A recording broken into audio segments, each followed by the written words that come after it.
Estimados, estimadas estudiantes, buenas tardes. Bienvenidos y bienvenidas a la tutoría de la asignatura de Administración Financiera y Presupuestaria 2.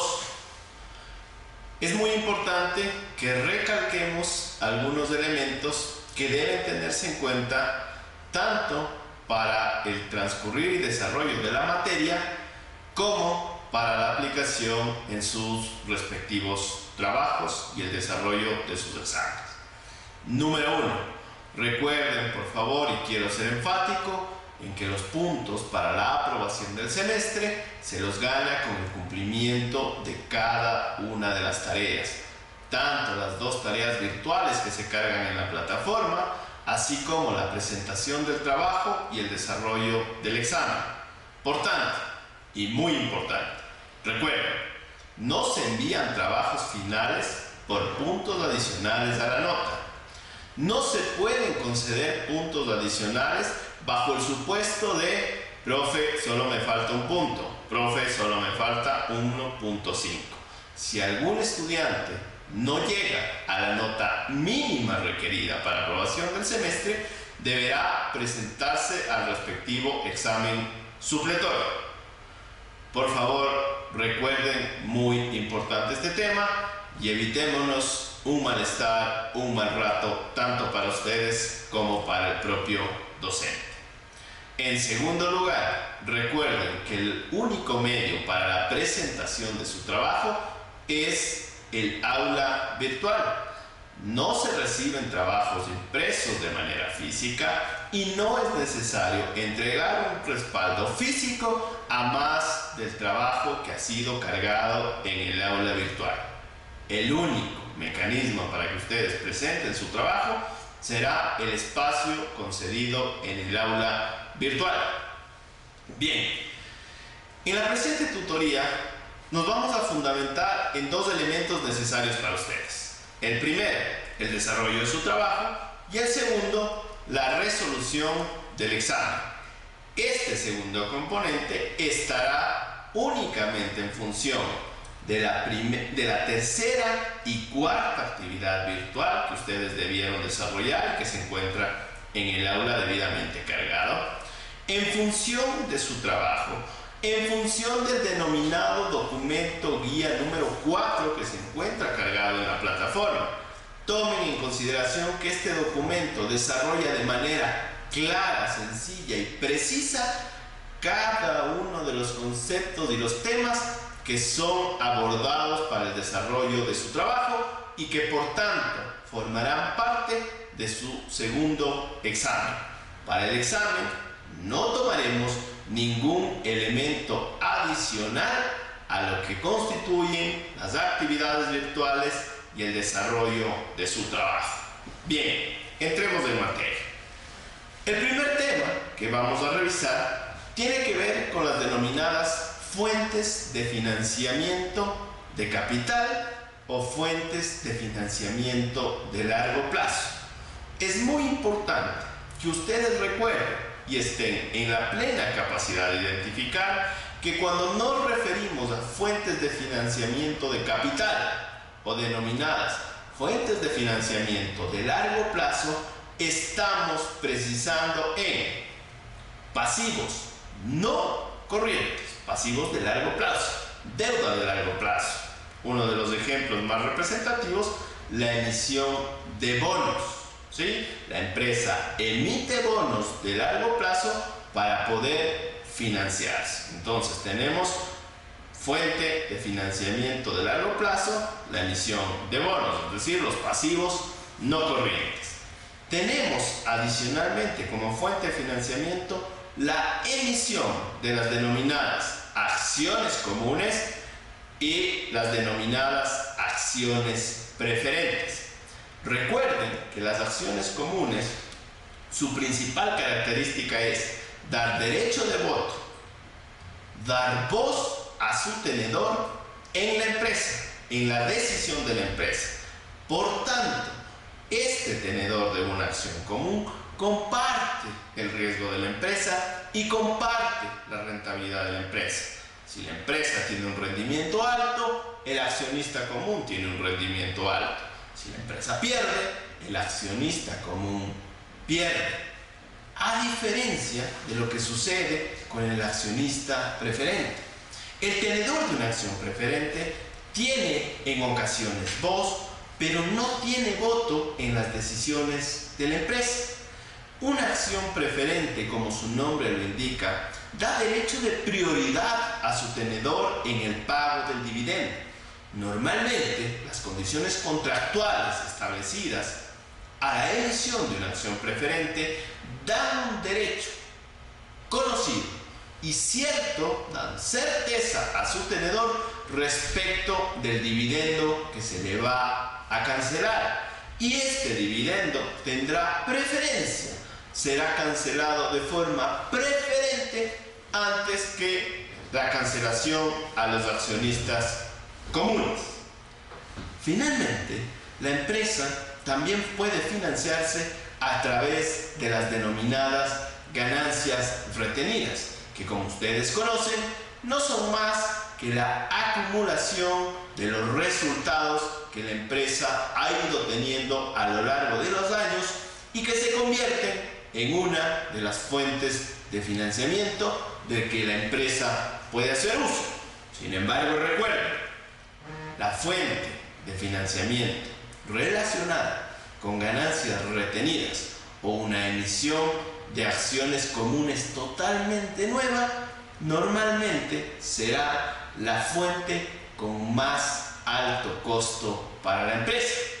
Bien, recuerden adicionalmente que la empresa no puede y no debe recurrir a una única fuente de financiamiento, sino que por el contrario debe hacer uso de una mezcla óptima de fuentes de financiamiento que le permitan tener el menor costo de financiamiento posible y una adecuada diversificación de riesgo. Estos dos conceptos, como ustedes saben, para nosotros los administradores financieros son fundamentales. No podemos dejar de tener en cuenta los niveles de rendimiento que esperamos respecto a las inversiones realizadas dentro de las empresas lideradas, así como los riesgos que se enfrentan para alcanzar dichos rendimientos. No en vano, en el argot popular se dice que a mayor rendimiento, mayor riesgo. Es decir, mientras más alta es mi expectativa de utilidades, estoy dispuesto a asumir un riesgo más alto. Lo que normalmente se dice, quien no se atreve a apostarle a la decisión más compleja, tal vez no tenga el resultado esperado. Bien, en estas fuentes de financiamiento nos vamos a referir a la primera, pasivo no corriente, deuda, emisión de bonos. Pues bien, para nosotros calcular el costo de esta fuente de financiamiento, vamos a recurrir a la siguiente fórmula. Vamos a identificar el interés y una vez que hemos identificado el interés, a este interés le vamos a sumar el valor a la par, restar los ingresos netos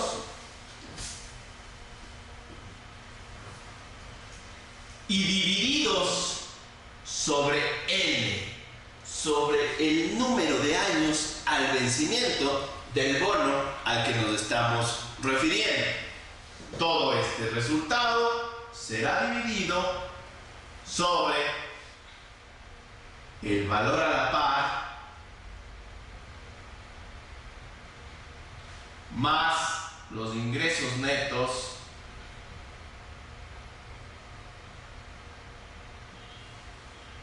sobre 2.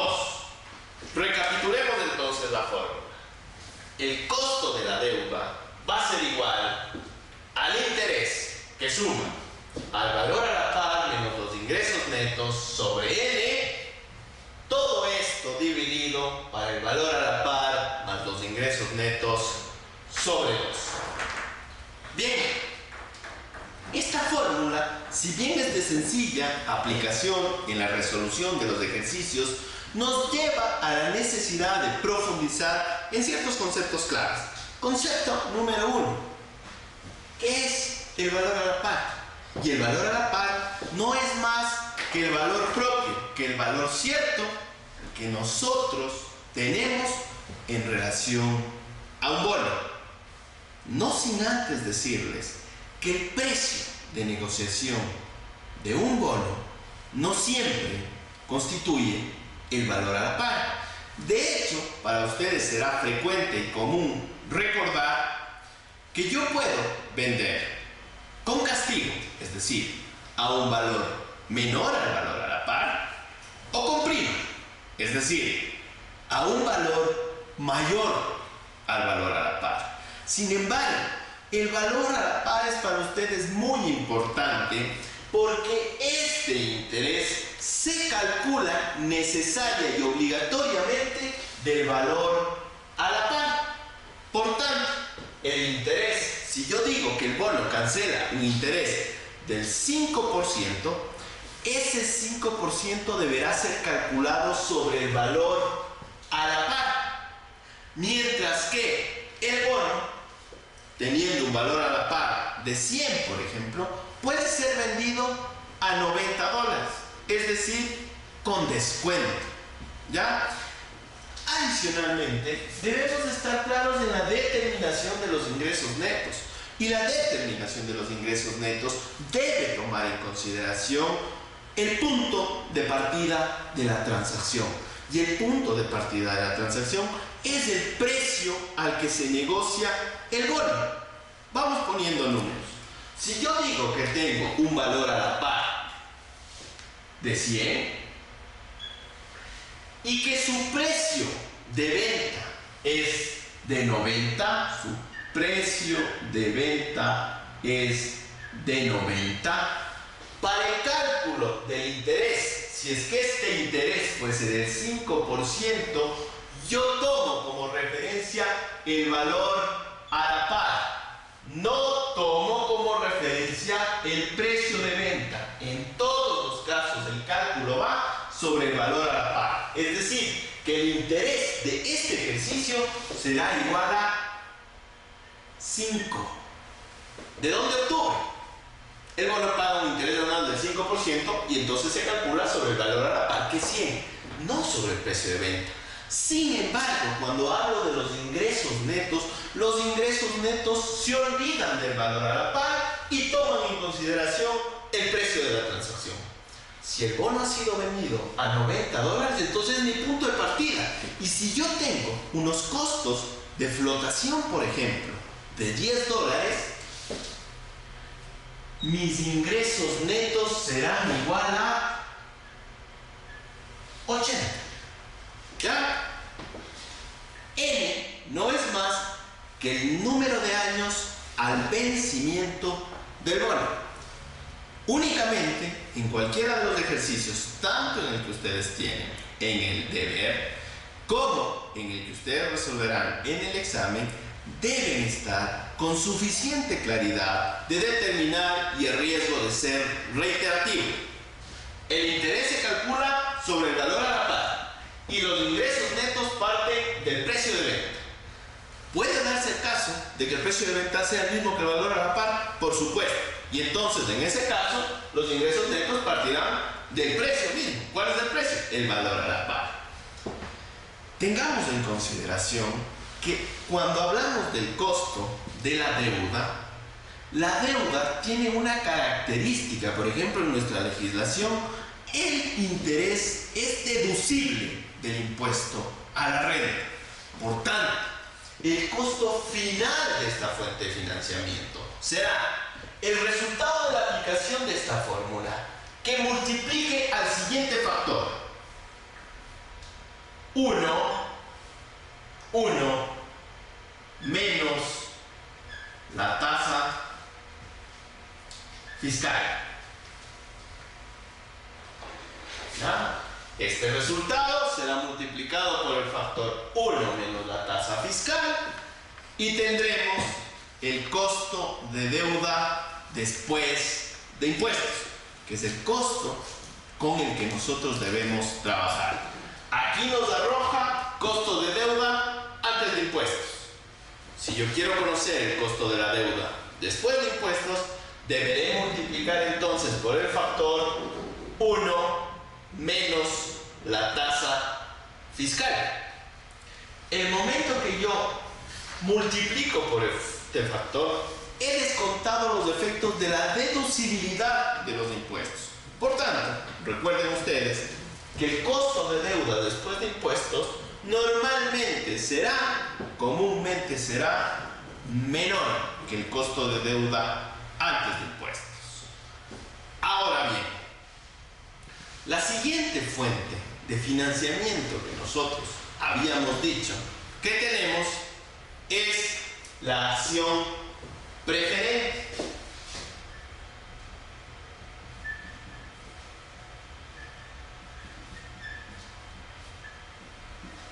Cuando yo me refiero a la acción preferente, estoy haciendo referencia a una fuente de financiamiento muy similar a la anterior. De hecho, si nosotros bajamos, ¿no es cierto?, los conceptos que tenemos en relación con deuda, veremos que son muy similares a los de la acción preferente. La acción preferente tiene una característica, y esa característica es que debe tomar en consideración el dividendo que la empresa le ofrece a su tenedor. ¿Ya?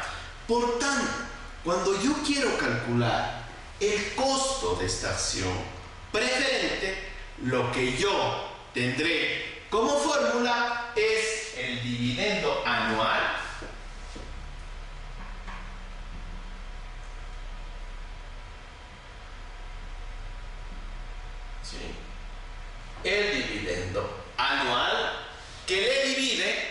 que le divide al precio de la acción. ¿Sí? Esta es la fórmula que lo que yo determino el costo de una acción preferente. Divide el dividendo anual que me cancela sobre el precio de la acción. Ahora bien, ¿qué debemos tomar en cuenta nosotros cuando nos referimos a una acción preferente? El dividendo anual estará en dólares. El precio de la acción puede también estar afectado por algunos costos.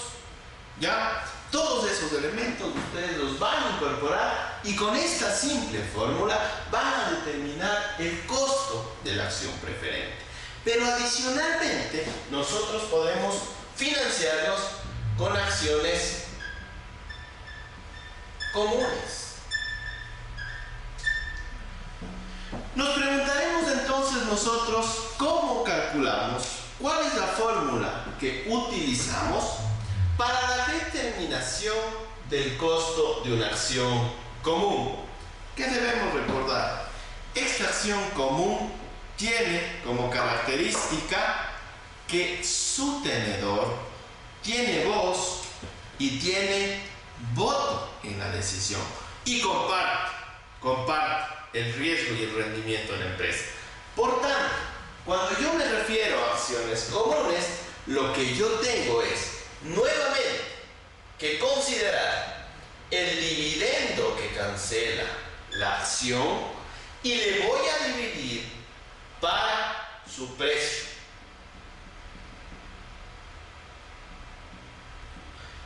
Y voy a agregarle la tasa de crecimiento constante. Recuerden, por favor, estimados y estimadas estudiantes, la aplicación de estas dos fórmulas es sencilla.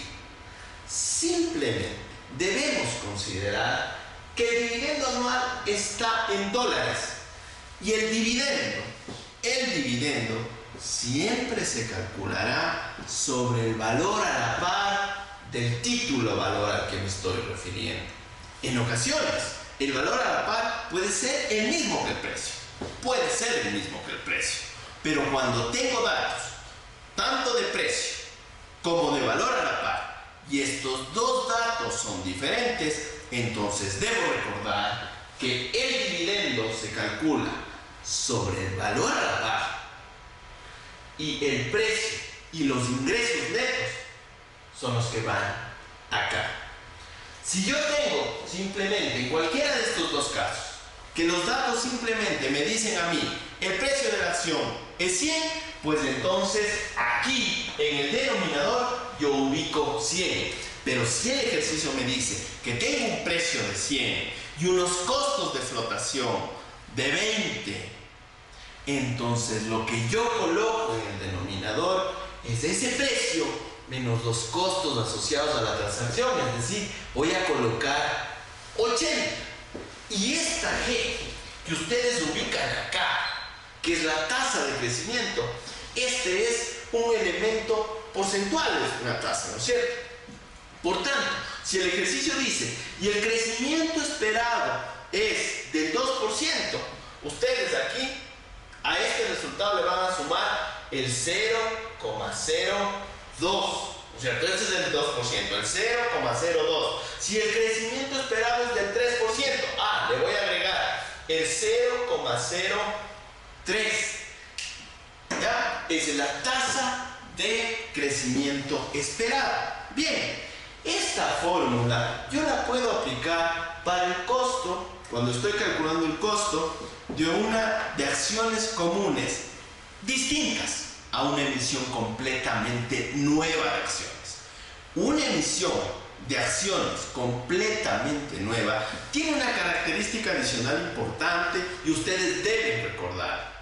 Cuando quiero calcular el costo de la fuente de financiamiento de ganancias retenidas, la fórmula, la aplicación del ejercicio es exactamente la misma que cuando estoy calculando el costo de acciones comunes totalmente nuevas. Recuerden, la forma en la que yo calculo el costo de las ganancias retenidas como fuente de financiamiento es el mismo esquema que yo sigo para el cálculo del costo de una acción común en una emisión completamente nueva. Bien, veamos entonces ahora cómo se determina en este caso el costo de una acción común totalmente nueva. Bajemos entonces. Ubiquémonos por acá. Cuando yo me estoy refiriendo al costo de una emisión de acciones comunes totalmente nueva, lo que yo voy a tener es algo muy parecido a lo que tengo acá. Voy a tener los dividendos anuales en dólares,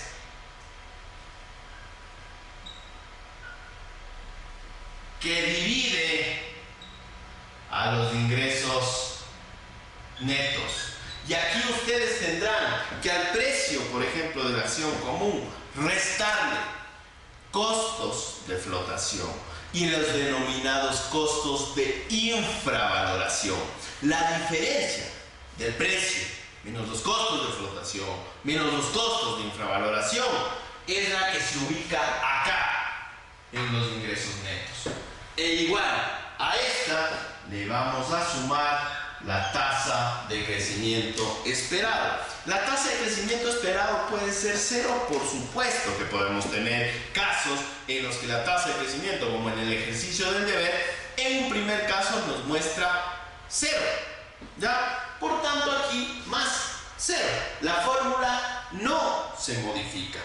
Hemos visto entonces la fórmula con la que se calcula o la forma en la que se calculan todas las fuentes de financiamiento. Pero recuerden que dijimos que debemos buscar el costo de capital promedio ponderado de todas las fuentes. Y esto no consiste en más en que tomar cada uno de los costos que hemos obtenido acá y multiplicarle por el peso que tiene dentro de la estructura de capital. Por ejemplo, Si yo tuviese una empresa que tiene dos fuentes de financiamiento, tiene una fuente de financiamiento de deuda y una fuente de financiamiento de acciones comunes. Esta deuda en la estructura de capital representa el 50% y por tanto esta representará el 50%. Recuerden ustedes que la composición de capital, las fuentes, siempre deberá sumar 100%. Podemos tener 4, pero el porcentaje de cada una deberá darnos un resultado final del 100%. Entonces yo tengo deuda 50%, acciones comunes 50%. Traigo con estas fórmulas que yo he calculado el costo y digo, el costo de la deuda, ¿sí? El costo de la deuda después de impuestos es del 8%. Y el costo de la acción común es del 12%. Si yo quiero obtener el costo de capital promedio ponderado, el ejercicio no es más que la multiplicación de este peso por el costo. Es decir, el 8% por el 50% me da un resultado del 4%. Y el 12% por el 50% me da un resultado del 6%. Yo sumo estas dos tasas y mi costo de capital promedio ponderado es igual al 10%. Estos son los conceptos más importantes, los conceptos fundamentales, tanto para el desarrollo de su trabajo como para el desarrollo del examen. Si ustedes conocen con claridad los conceptos que hemos revisado y las fórmulas pequeñas que hemos revisado, entonces estarán en la capacidad de resolver los distintos tipos de ejercicios que se presenten. Recuerden, por favor, hacer uso de la herramienta virtual del foro de preguntas y respuestas. Estaremos gustosos de responder y aclarar todas sus dudas e inquietudes en relación con la resolución del trabajo, en relación con dudas respecto de la aplicación del libro, como por ejemplo una que nos hizo una de sus compañeras en relación a esta fórmula y nos decía: cuando reviso el libro de Laura Skidman, aquí aparece 1000. No me habla del valor a la par. Por supuesto, él trabaja bajo la concepción de que el valor a la par de los ejercicios que plantean es 1000. Sin embargo, ustedes acostúmbrense a tener en consideración que acá en la fórmula va el valor a la par, cualquiera que está fuera. Bien, nos estaremos viendo en el transcurrir del semestre y estaremos aclarando cualquiera de los elementos que ustedes requieran. No olviden revisar el documento guía, estar pendientes de esta tutoría, repetir el video tantas y cuantas veces sean necesarios hasta que estos conceptos queden lo suficientemente claros. Una buena jornada para todos y todas.